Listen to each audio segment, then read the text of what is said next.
नमस्ते दोस्तों, स्वागत है आपका ज्ञान टिप्स 99 में। गो माता ने बताया कुंभ के मेले में जाने से कैसे पाप धुलते।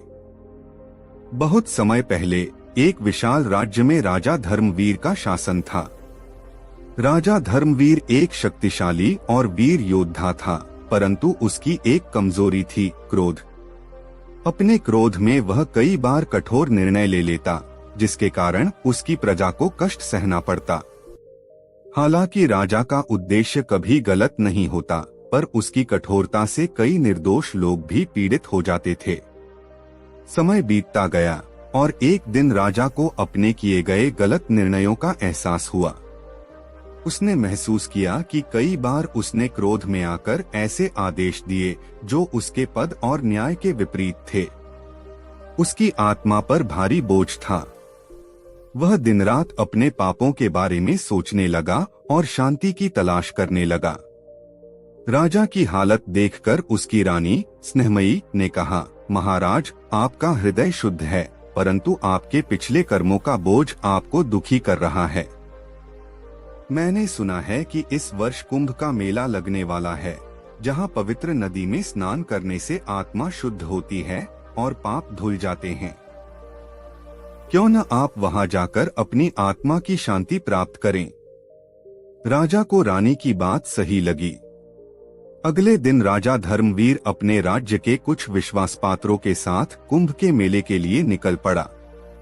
वहां पहुंचते ही चारों ओर साधु संतों, भक्तों और श्रद्धालुओं का विशाल मेला देखकर राजा का मन शांति से भर गया। पवित्र नदी के किनारे पहुंचते ही राजा ने मन ही मन अपने किए गए पापों के लिए पश्चाताप किया। वह गंगा के निर्मल जल में उतर गया और जैसे ही उसने डुबकी लगाई, उसे लगा जैसे उसके हृदय से सारे बोझ हल्के हो गए हों। उसे गहरा आत्मबोध हुआ कि सच्ची शक्ति क्षमा, प्रेम और सेवा में है, न कि कठोरता में। स्नान के बाद राजा ने वहां एक साधु से मुलाकात की। साधु ने राजा से कहा, हे राजन, पानी पाप नहीं धोता, बल्कि मन की शुद्धता और पश्चाताप से आत्मा पवित्र होती है। आपने अपनी गलतियों को स्वीकार कर लिया है, यही आपकी सबसे बड़ी जीत है। अब आप अपने राज्य को प्रेम, दया और न्याय से चलाइए। यही आपके पापों का असली प्रायश्चित होगा। राजा धर्मवीर को अब समझ में आ गया था कि केवल कर्मों को सुधार कर ही वह सच्चा राजा बन सकता है। कुंभ से लौटने के बाद राजा ने अपने राज्य में न्यायप्रियता और करुणा का शासन स्थापित किया। प्रजा के प्रति उसका व्यवहार बदल गया और उसने अपने पुराने कठोर निर्णयों को सुधार दिया। धीरे धीरे राजा का राज्य सुख समृद्धि से भर गया। प्रजा उसे प्रेम और सम्मान की दृष्टि से देखने लगी और राजा धर्मवीर ने शांति और सुकून से जीवन बिताया। कुंभ के मेले में जाकर राजा को न केवल अपने पापों से मुक्ति मिली, बल्कि जीवन की सच्ची दिशा भी मिली, प्रेम, क्षमा और सेवा का मार्ग।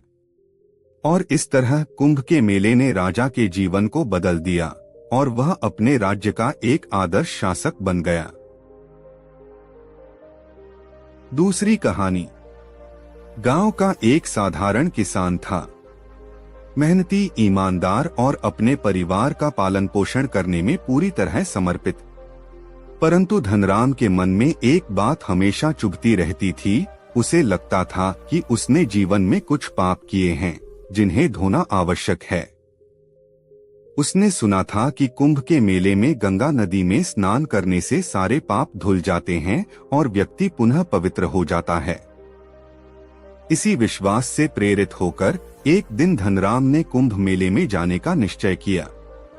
कुंभ का मेला आने पर धनराम ने कुछ जरूरी सामान अपने गठरी में बांधा, पत्नी और बच्चों को अपने निर्णय के बारे में बताया और गांव से निकल पड़ा।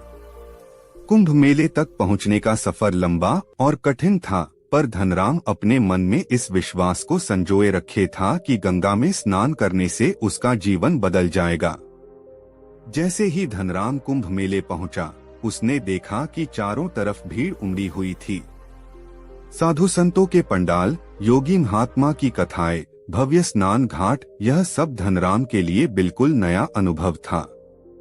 इतने विशाल मेले में अपने पाप धोने का विचार उसके मन में और गहरा होता गया। भीड़ के बीच से गुजरते हुए धनराम स्नान घाट की ओर बढ़ा, जहां गंगा का पवित्र जल बह रहा था। जब वह गंगा के तट पर पहुंचा, तो उसने श्रद्धापूर्वक नदी के किनारे बैठकर प्रार्थना की। हे मां गंगे, धनराम बोला, मैं जीवन में अनेक गलतियां कर चुका हूँ। मेरे मन में जो पाप हैं, उन्हें अपने पवित्र जल से धो दो। और यह कहते हुए उसने जल में डुबकी लगाई। लेकिन जैसे ही उसने स्नान किया, धनराम को अचानक एहसास हुआ कि उसका मन वैसा का वैसा ही है। उसने दोबारा डुबकी लगाई और फिर एक और डुबकी, पर कोई बदलाव उसे महसूस नहीं हुआ। धनराम ने सोचा कि शायद उसे कुछ और करने की जरूरत है।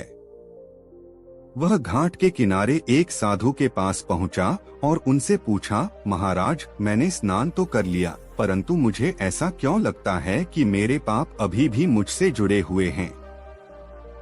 साधु मुस्कुराते हुए बोले, बेटा, गंगा में स्नान से शरीर तो पवित्र हो जाता है, पर मन और आत्मा की पवित्रता के लिए तुम्हें अपने कर्मों को सुधारना होगा।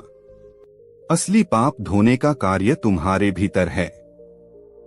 अगर तुम अपने भीतर ईमानदारी, सच्चाई और परोपकार के भाव को विकसित करोगे, तो पाप अपने आप धुल जाएंगे। धनराम के मन में एक नई रोशनी जाग उठी। उसने समझ लिया कि केवल बाहरी स्नान से नहीं, बल्कि अच्छे कर्मों और शुद्ध विचारों से ही जीवन का सच्चा पवित्रीकरण होता है।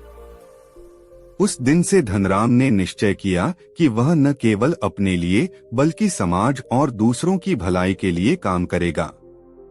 वह वापस अपने गांव लौटा, लेकिन अब वह बदल चुका था। धनराम ने दूसरों की मदद करना, दान देना और सत्य के मार्ग पर चलने का संकल्प लिया।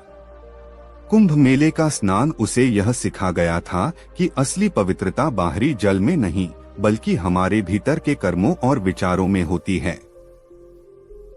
अगर आपको हमारी यह स्टोरी पसंद आई हो तो चैनल को लाइक एंड सब्सक्राइब जरूर करें। कमेंट बॉक्स में एक प्यारा सा कमेंट करके बताएं कि आपको हमारी यह कहानी कैसी लगी। धन्यवाद।